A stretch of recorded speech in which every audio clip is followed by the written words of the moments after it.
آج اللہ تبارک و تعالیٰ کے فضل و کرم سے آج ہم نے اس ماہ رمضان المبارک کا چوتھا روزہ رکھا۔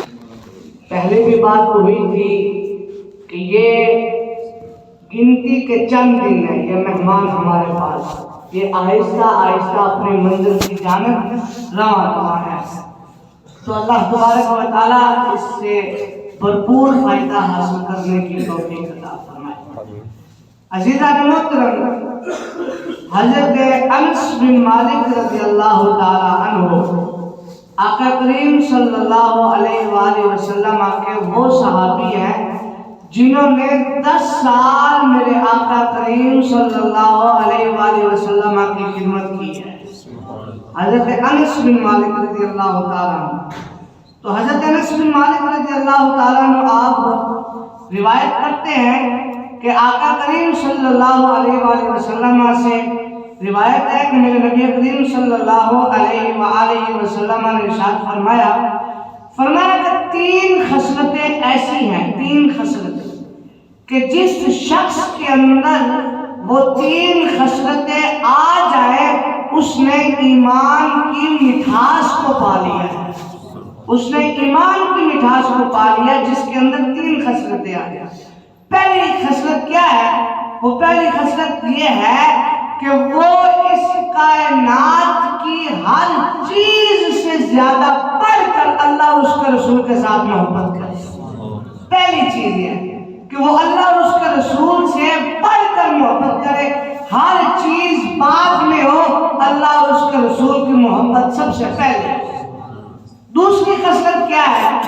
دوسری خصلت یہ ہے کہ وہ اگر کسی کو کوئی چیز دے، کسی سے کوئی چیز لے، یعنی جو بھی معاملات وہ اپنے ادا کرے وہ اللہ اور اس کے رسول کی رضا کے لیے ادا کرے، وہ اللہ کے لیے۔ اگر کسی سے محبت رکھے تو وہ بھی اللہ کے لیے، اگر کسی سے بغض رکھے تو وہ بھی اللہ کے لیے، اگر کسی سے کوئی معاملات ہے تو وہ بھی اللہ کے لیے ہو۔ جس طرح کہ حضرت عبداللہ ابن عمر رضی اللہ تعالیٰ عنہ آپ کے پاس ایک شخص آیا، اس نے کہا کہ حضور میں آپ سے بڑی محبت کرتا ہوں، تو آپ نے فرمایا میں تجھ سے ناراض ہوں۔ عرض کی حضور کے وجہ فرمایا تم اذان میں صحیح پڑھتے۔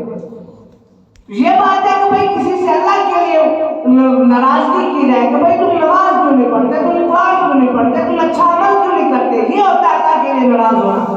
باقی ذاتی معاملات کے لیے تو ہر کوئی ناراض ہوتا ہے۔ تیسری بات فرمایا، تیسری بات جس شخص کو تیسری خصلت ہو جائے فرمایا وہ ایمان کی مٹھاس کو پا لیتا ہے۔ تیسری خصلت کیا ہے؟ فرمایا تیسری خصلت یہ ہے کہ جب اس نے ایمان قبول کر لیا، مسلمان ہو گیا، ایمان لے آیا، اس کے بعد وہ کفر کے اندر جانا اس طرح ناپسند کرے جس طرح وہ آگ میں جانے کو ناپسند کرتا ہے۔ یعنی اس میں مفسرین فرماتے ہیں ہر پہلو کی الگ الگ تشریح علماء نے بیان کی ہے، لیکن تیسری بات یہ کر کے اپنی گفتگو مکمل کرتا ہوں کہ حالات جیسے بھی ہو، سخت سے سخت حالات آ جاتے ہیں، بڑے سخت حالات ہیں، لوگ مارنے تک کو پہنچ جاتے ہیں، فرمایا کہ جیسے بھی حالات آ جائے اللہ اور اس کے رسول کا دامن نہیں چھوڑنا۔ اگر دامن سے وابستہ ہو گئے ہیں تو پھر اس سے چھوڑنا نہیں۔ اسی طرح کئی صحابہ کرام میں واقعات ملتے ہیں، تو ایک صحابی رسول کا عرض کرتا چلوں، تو انہوں نے جب وہ کسی قید میں آ گئے، انہوں نے کہا کہ حضور علیہ السلام کا کلمہ چھوڑ دو، تو حضرت وہ جو صحابی رسول تھے انہوں نے کہا کہ جسم کے ٹکڑے تو ہو سکتے ہیں، یہ جسم سے جان تو جا سکتی ہے، لیکن آنکھ جھپکنے کے برابر بھی میں اپنے آقا سے بے وفائی نہیں کر سکتا۔ یہ جان تو جا سکتی ہے لیکن آقا کریم سے بے وفائی نہیں ہو سکتی۔ تو یہ بات ہے، فرمایا کہ جو اسلام کے اندر آ گیا، حضور کا کلمہ جس نے پڑھ لیا ہے، اس کے بعد پھر وہ کفر میں لوٹنے کو اس طرح ناپسند کرے جس طرح آگ میں جانے کو ناپسند کرتا ہے۔ تو عزیزان محترم، اللہ تبارک و تعالی ہمیں بھی ایمان کی مٹھاس سے مالا مال فرمائے، اللہ تبارک و تعالی ہمیں عمل کرنے کی توفیق عطا فرمائے۔ وہ کل ایک بات ہوئی تھی کہ حضرت سیدہ فاطمہ سلام اللہ علیہا ساری رات اللہ کی عبادت کیا کرتی، تو وہ اس نے کہا کہ بھائی یہ نہیں ہو سکتا، کہ کیسے ہو سکتا کہ بھائی ساری رات عبادت کی جائے؟ تو عزیزہ محترم، ساری رات ٹک ٹاک کو استعمال ہو سکتا ہے، کیا اللہ کی عبادت نہیں ہو سکتی؟ فیس بک استعمال ہو سکتی ہے، یوٹیوب استعمال ہو سکتی ہے، ساری رات کرکٹ کھیلی جا سکتی ہے، تو کیا اللہ کی عبادت نہیں ہو سکتی؟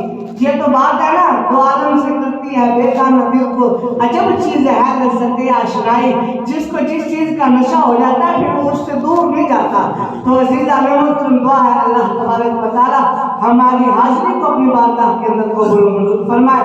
وما علینا الا البلاغ المبین۔